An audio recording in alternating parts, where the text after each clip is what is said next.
जय श्री कृष्णा। मारवाड़ी गीत भजन व्रत कथा में आज आपका स्वागत करती हूँ। आज मैं आपको कार्तिक शुक्ल पक्ष की प्रमोदिनी एकादशी का महात्म्य और कथा सुना रही हूँ। भगवान श्री कृष्ण बोले, राजन, कार्तिक के शुक्ल पक्ष में जो एकादशी होती है उसका जैसा वर्णन लोक दृष्टांत ब्रह्मा जी ने नारद जी से किया था वही मैं तुम्हें बतलाता हूँ। नारद जी ने कहा, पिताजी, जिसमें धर्म कर्म में प्रवृत्ति कराने वाले भगवान गोविंद जागते हैं उस प्रमोदिनी एकादशी का महात्म्य बतलाइए। ब्रह्मा जी बोले, मुनि श्रेष्ठ, प्रमोदिनी का महात्म्य पाप का नाश, पुण्य की वृद्धि तथा उत्तम बुद्धि वाले पुरुषों को मोक्ष प्रदान करने वाला है। समुद्र से लेकर सरोवर तक जितने भी तीर्थ हैं वे सभी अपने महात्म्य की तभी तक गर्जना करते हैं जब तक कि कार्तिक मास में भगवान विष्णु की प्रमोदिनी तिथि नहीं आ जाती। प्रमोदिनी एकादशी को एक ही उपवास कर लेने से मनुष्य 1000 अश्वमेघ तथा 100 राज सूर्य यज्ञ का फल पा लेता है। बेटा जो दुर्लभ है, जिसकी प्राप्ति असंभव है तथा जिसे त्रिलोकी में किसी ने भी नहीं देखा है, ऐसी वस्तु के लिए भी याचना करने पर प्रमोदिनी एकादशी उसे देती है। भक्ति पूर्वक उपवास करने पर मनुष्य को हरि बोधनी एकादशी ऐश्वर्य, संपत्ति, उत्तम बुद्धि, राज्य तथा सुख प्रदान करती है। मेरू पर्वत के समान जो बड़े बड़े पाप हैं उन सबको यह पाप नाशनी प्रमोदिनी एक ही उपवास से वशम कर देती है। पहले के हजारों जन्मों में जो पाप किए गए हैं उन्हें प्रमोदिनी की रात्रि का जागरण रुई की ढेरी के समान वशम कर डालता है। जो लोग प्रमोदिनी एकादशी का मन से ध्यान करते हैं तथा जो इसके व्रत का अनुष्ठान करते हैं उनके पितर नरक के दुखों से छुटकारा पाकर भगवान विष्णु के परम धाम को चले जाते हैं। ब्राह्मण अश्वमेघ आदि यज्ञों से भी जिस फल की प्राप्ति कठिन है वह प्रमोदिनी एकादशी को जागरण करने से अनायास ही मिल जाता है। संपूर्ण तीर्थों में नहाकर स्वर्ण और पृथ्वी दान करने से जो फल मिलता है वह श्री हरि के निमित्त जागरण करने मात्र से मनुष्य प्राप्त कर लेता है। जैसे मनुष्य के लिए मृत्यु अनिवार्य उसी प्रकार धन संपत्ति मात्र भी क्षण भंगुर हैं। ऐसा समझकर एकादशी का व्रत करना चाहिए। तीनों लोकों में जो कोई भी तीर्थ संभव है वे सब प्रमोदिनी एकादशी का व्रत करने वाले मनुष्य के घर में मौजूद रहते हैं। कार्तिक की हरि प्रमोदिनी एकादशी पुत्र तथा पौत्र प्रदान करने वाली हैं। जो प्रमोदिनी को उपासना करता है वही ज्ञानी है, वही योगी है, वही तपस्वी और जितेंद्रिय है तथा उसी को भोग और मोक्ष की प्राप्ति होती है। बेटा, प्रमोदिनी एकादशी को भगवान विष्णु के उद्देश्य से मानव जो स्नान, दान, तप और होम करता है वह सब अक्षय होता है। जो मनुष्य उस तिथि को उपवास करके भगवान माधव की भक्ति पूर्वक पूजा करते हैं वे 100 जन्मों के पापों से छुटकारा पा जाते हैं।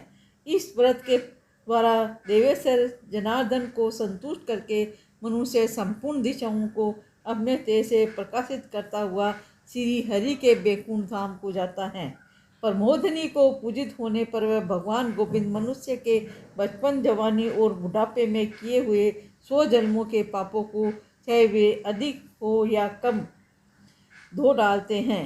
अतः सर्वथा प्रयत्न करके संपूर्ण मनोवांछित फलों को देने वाले देवादिदेव जनार्दन की उपासना करनी चाहिए। बेटा नारद, जो भगवान विष्णु के भजन में तत्पर होकर कार्तिक में पराये अन्न का त्याग करता है वह चांद्रायण व्रत का फल पाता है।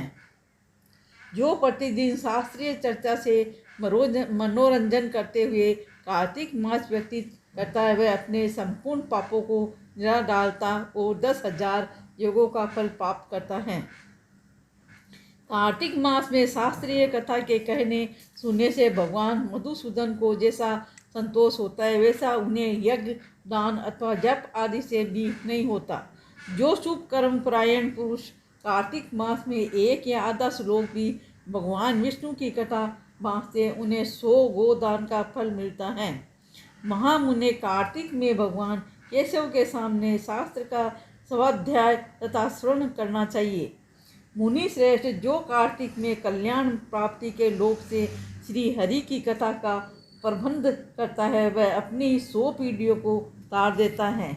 जो मनुष्य सदा नियम पूर्वक कार्तिक मास में भगवान विष्णु की कथा सुनता है उसे सहस्त्र गोदान का फल मिलता है। जो प्रमोदनी एकादशी के दिन श्री विष्णु की कथा श्रवण करता है उसे 7 दीपों से युक्त पृथ्वी दान करने का फल प्राप्त होता है। मुनि श्रेष्ठ जो भगवान विष्णु की कथा सुनकर अपनी शक्ति के अनुसार कथा वाचक की पूजा करते हैं उन्हें अक्षय लोक की प्राप्ति होती है। नारद जो मनुष्य कार्तिक मास में भगवत संबंधी गीत और शास्त्र विनोद के द्वारा समय बिताता है उसकी पुण्यावृत्ति मैंने नहीं देखी है। मुने जो पुण्य आत्मा पुरुष भगवान के समक्ष गान, नृत्य, वाद्य और श्री विष्णु की कथा करता है वह तीनों लोकों के ऊपर विराजमान होता है। मुनि श्रेष्ठ कार्तिक की प्रमोदनी एकादशी के दिन बहुत से फल, फूल, कपूर, अर्गजा और कुकुम के द्वारा श्री हरि की पूजा करनी चाहिए। एकादशी आने पर धन की कंजूसी नहीं करनी चाहिए क्योंकि उस दिन दान आदि करने से असंख्य पुण्य की प्राप्ति होती है।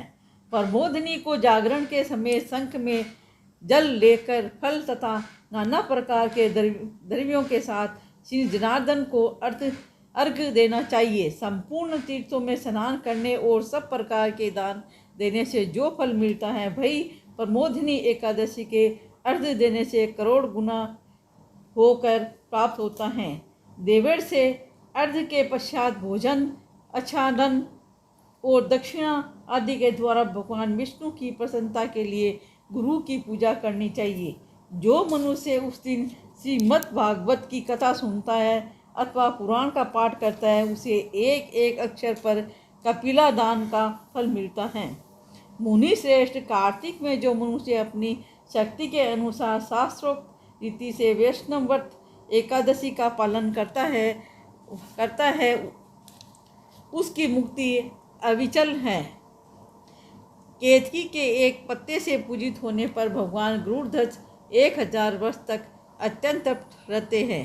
देवर से जो अगस्त के फूल से भगवान जनार्दन की पूजा करता है उसके दर्शन मात्र से नरक की आग बुझ जाती है।